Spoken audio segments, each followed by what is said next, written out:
I'll just do a quick introduction. Welcome to Science 9 in the AM. Page 41. And can you guys write down the title in this section is variations. Okay? And we tend to get variations through sexual reproduction. You've got input from two different genetic sources. Okay, I'm going to read through this. You guys are going to read along with me.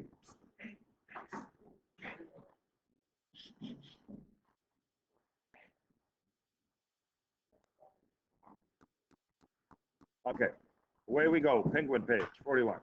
Variations, characteristics, and traits.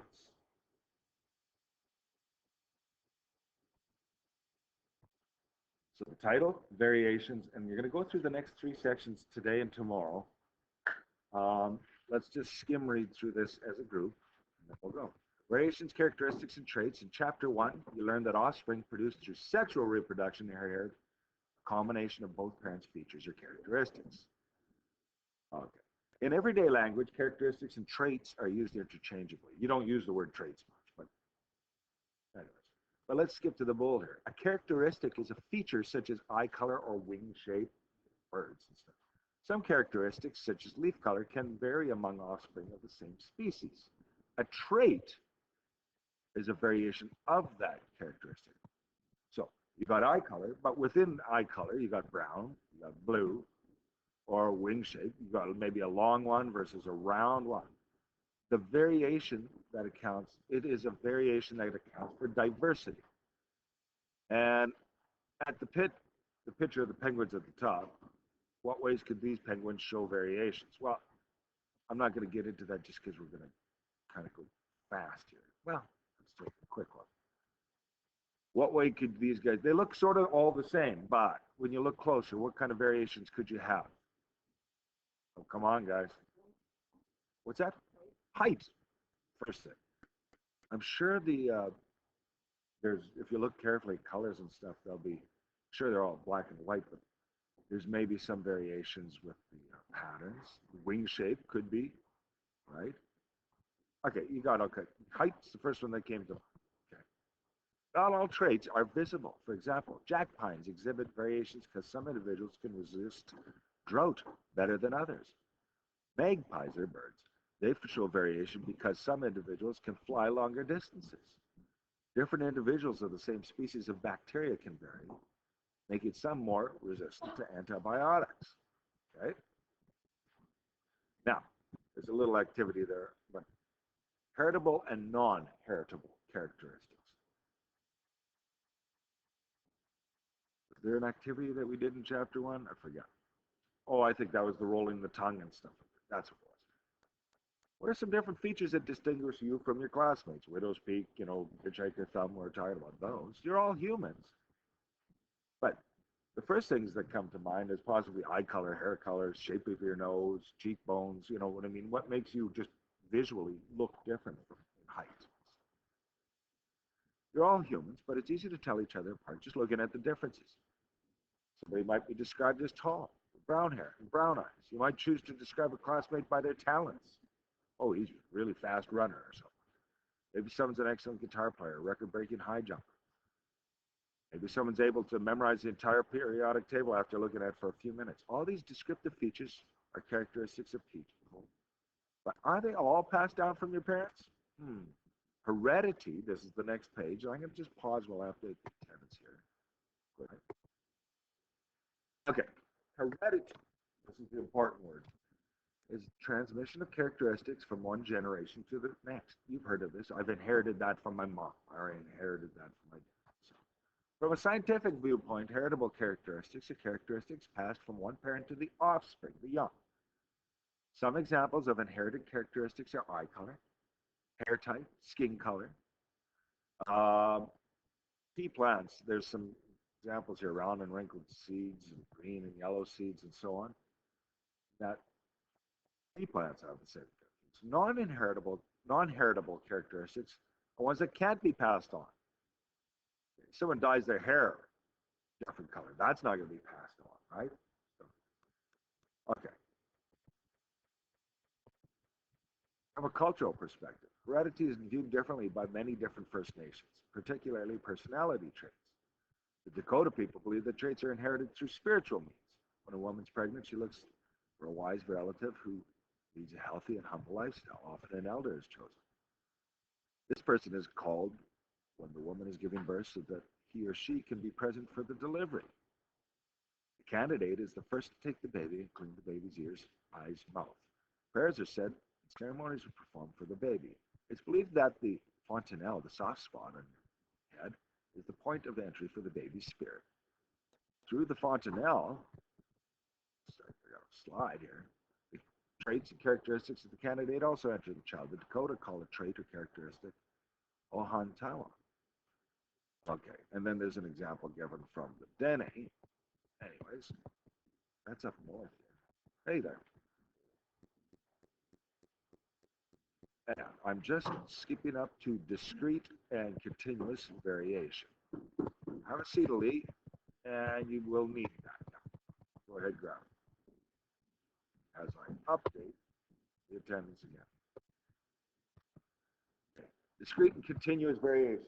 See what the, okay, where we're at. Characteristics can show either discrete or continuous variation. Discrete refers to traits that have a defined form. Think of discrete as either it's on or it's off. It's there or it isn't. For example, a particular species of plant may only produce white or purple, one or the other. Your earlobes are either connected or they're not. Continuous variation refers to traits that have a range of forms. They're not one form or another. For example, the average height varies from 1.2 meters to 2.1 meters. And of course, there's some real extremes, basketball players and stuff like that. Variation in the environment. Some variations in an individual result from interactions with the environment. Imagine you have two plants that are completely identical. You put one plant in a sunny window and the other in a dim closet, they would soon begin to look very different. One in sunlight would be green and bushy. The plant in the low light would be pale and spindly. Okay. You can see there's an example of different effects of soil acidity on the hydrangea flowers and stuff. Height is another one. Height is a characteristic that is inherited but also affected by diet. I think I'd mentioned this with identical twins. In general, North Americans are taller than they were in the 19th century because of better nutrition and a wider variety of foods. There have always been shorter and taller people, but on average, North Americans living in the 19th century. Now, you guys know how the word centuries work? Stuff like this? What years is the 19th century? No, it's the 1800s. That doesn't make sense. I'll come back to that in a second. North Americans are taller than they were in the 19th century, the 1800s, because of better nutrition, access to a wider variety of foods. There's always been shorter and taller people, but on average, I missed my spot. Okay. Anyways, variations caused by interactions with the environment cannot be passed from parents to offspring. You would not expect the offspring of a plant grown in dim light to look like the parents unless they were also grown in low light conditions. Similarly, the child of tall parents who doesn't receive proper nutrition will not be as tall as his or her parents. Okay? Now back to this centuries thing. The 19th century is the 1800s. Think about this. When's your birthday start? February. Okay. So, how old were you on baby's first summer? How many years old were you? How many years old were you on your first summer? You guys answer this. He was born in February. How old was he years old on his first summer? 0. Okay. When you turn, well, this is where this 19th century thing comes from. Okay. On baby's first summer, it was the year 0. Baby's second summer, how old was he? 1. Do you see where this is going, where we're counting in groups of 100 years? So you can extend this. Now, if we talked about centuries the same way, right? The first century was the zeros, 1, 2, 3, 4, 5, like that kind of thing for centuries. On the 19th century, it was going through the 1800s until it reached 1900. Do you guys follow that? Just like you could say like you're 14, right? This was your 15th summer. Does that make sense? For sure it does. Think about it. Baby's first summer, he was 0 years old, right? Does that make sense? So his second summer, he was 1 year old. Third summer, he was 2 years old. You guys follow that? And this works for you too, like everything. Okay? So it's always, hi there. So I'll just pause the video here. So what you guys are going to do, hang on. Hey, hang on. So what we're going to do is you guys are going to work on these questions here while I'm doing a little filming here. Questions on page 45. These ones. I will put the, don't worry about the notes on bullet terms. You guys are working on this right now while we do another task, okay? Now tomorrow I'm not going to be here. I want you to finish up those questions. I know we were a bit distracted. So the page 45 questions. Obviously, you can read your way up to these things. You're going to do 1, 2, 4, 5, 7 through 10 on page 54. I've crossed out don't do the design of species. Then you're going to read 59 through 70, make notes for each of those headings, and do these questions, okay? This is how we're wrapping up the unit, and that's over today and tomorrow, okay? On Monday, I'll talk to you guys and collect things and do checks, okay? Stuff. Well, we'll see where we're at, but I'm pretty sure you can because you'll still have another 10 minutes. How far have you guys gotten on 1 through 3? Yeah, it was pretty distracting. We'll see where we get to, okay? I know, you're a movie star. Okay.